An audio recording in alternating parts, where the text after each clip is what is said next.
bohong. Aku hanya memikirkan satu peraturan penting. Kenapa kau lakukan hari ini kalau kau bisa melakukannya besok? Few moments later.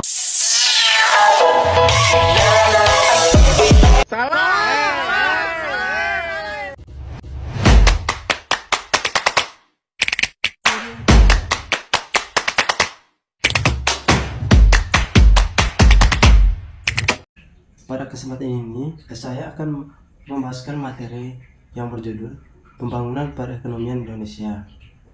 Oke, ada 3 poin yang kita bahas pada hari ini. Yang pertama, bagaimana kondisi perekonomian pada masa kemerdekaan. Yang kedua, adanya perdagangan internasional. Yang ketiga, adanya dinamika penduduk. Baik, mari kita simak sama-sama materinya. Yang pertama itu, bagaimana sih kehidupan ekonomi Indonesia pada awal kemerdekaan? Yaitu adanya bangkit setelah dijajah. Indonesia menyatakan kemerdekaan pada 17 Agustus 1945.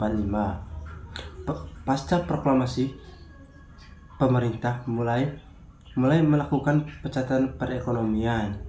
Permasalahan perekonomian pada masa awal kemerdekaan terjadi karena inflasi yang terlalu tinggi atau inflasi dan blokade laut yang dilakukan pemerintah Belanda.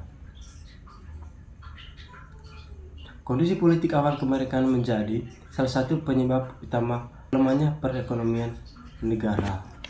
Upaya apa sih yang dilakukan oleh pemerintah pada awal kemerdekaan untuk memperbaiki perekonomian? Yang pertama itu adanya melaksanakan program pinjaman nasional. Program pinjaman nasional dilaksanakan oleh Menteri Keuangan Insinyur Suhartman dengan persetujuan dari Badan Pekerja Komite Nasional Indonesia Pusat atau BPKNIP. Pinjaman yang direncanakan sebanyak 1 miliar rupiah dan dibagi atas 2 tahun. Pinjaman akan dibayar kembali selambat-lambatnya dalam tempo 40 tahun. Yang kedua, melakukan diplomasi ke India. Pada tahun 1946, Indonesia membantu pemerintah India menghadapi bahaya kelaparan dengan mengirimkan beras seberat 500 ton. Bantuan beras Indonesia membantu kedudukan diplomatik Indonesia kini kuat. Imbalnya, India menjanjikan akan mengirimkan bahan pakaian yang dibutuhkan rakyat Indonesia.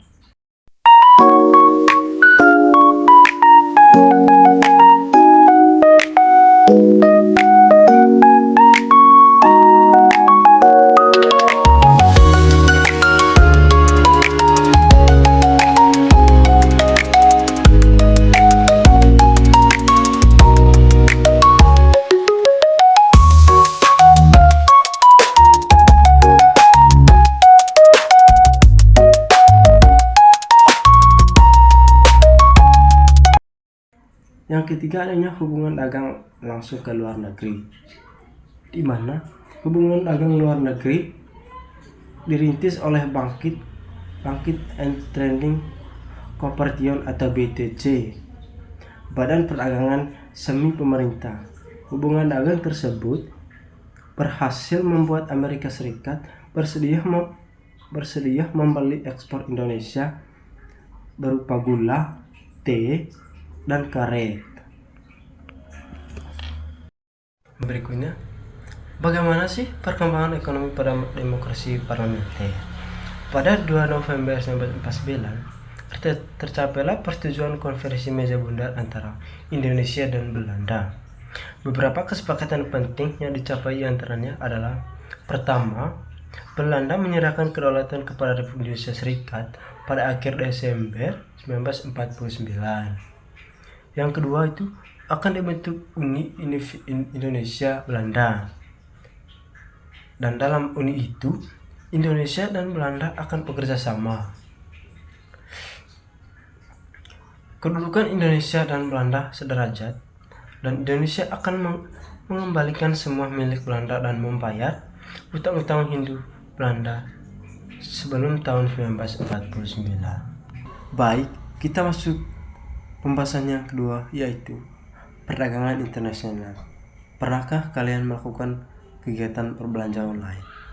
Di mana saat ini kita hidup pada era di mana seorang atau badan usaha dapat melakukan perdagangan tanpa dibatasi jarak dan waktu. Bahkan kita dapat membeli produk luar negeri dengan mudah. Proses yang kita lakukan tersebut merupakan salah satu kegiatan perdagangan internasional. Perdagangan antar negara atau sering dapat perdagangan internasional merupakan aktivitas perdagangan yang dilakukan oleh masyarakat suatu negara dengan masyarakat negara lain. Atas dasar kesepakatan bersama, masyarakat yang dimaksud dapat berupa individu, kelompok, lembaga, pemerintah suatu negara dengan negara lain.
Yang pertama itu, bagaimana sih proses kegiatan ekspor dan impor? Baik, di mana di sini ada pengertian ekspor dan impor. Ekspor merupakan kegiatan menjual barang atau produk ke luar negeri. Begitupun sebaliknya, impor adalah proses pembelian barang dari luar negeri. Yang berikutnya, bagaimana cara transaksi perdagangan internasional? Kita kembali ke materi sebelumnya, itu adanya ekspor dan impor, di mana kalian sudah mempelajari proses ekspor dan impor dalam perdagangan internasional. Tentu saja, dalam kegiatan perdagangan internasional membutuhkan alat pembayaran sah antara kedua pihak yang melakukan transaksi. Tahukah kalian apa saja alat pembayaran perdagangan internasional? Untuk melakukan transaksi perdagangan internasional, ada beberapa cara yang kita lakukan. Yang pertama, adanya pembayaran secara tunai, di mana pembayaran secara tunai ini dilakukan importir apabila importir membayar bersamaan dengan surat pesanan atau diterimanya kabar bahwa barang telah dikirim oleh eksportir.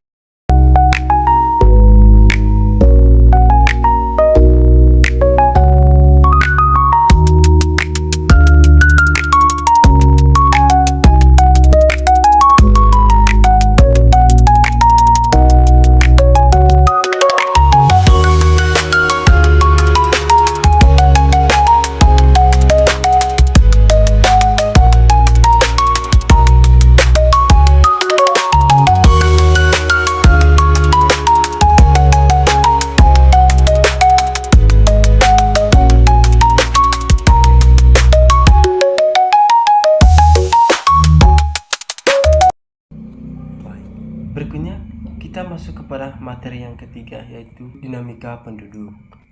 Apa sih pengertian dari dinamika penduduk? Dinamika penduduk adalah perubahan jumlah penduduk pada suatu wilayah yang disebabkan oleh 3 faktor. Yang pertama, kelahiran atau natalitas. Yang kedua, kematian atau mortalitas. Dan perpindahan migrasi. Di mana untuk mengetahui perubahan penjumlahan penduduk di suatu negara, tentu saja kita harus melakukan di mana yaitu adanya sensus penduduk.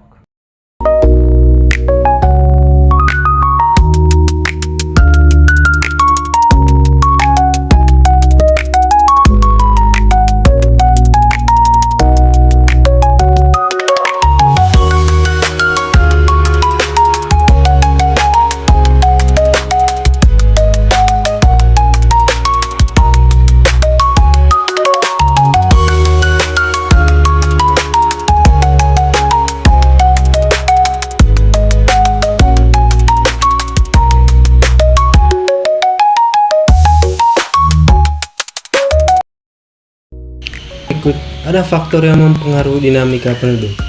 Yang pertama, adanya angka kelahiran dikatakan tinggi jika angka kelahiran bersekitar 30 per tahun.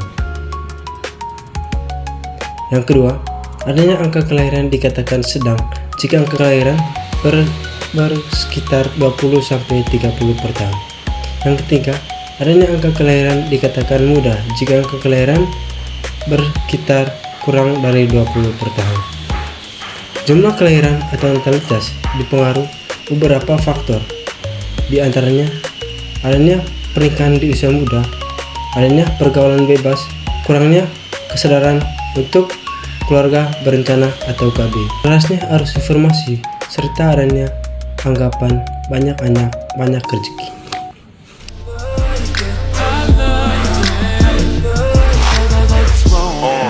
Pull your panties down from under you.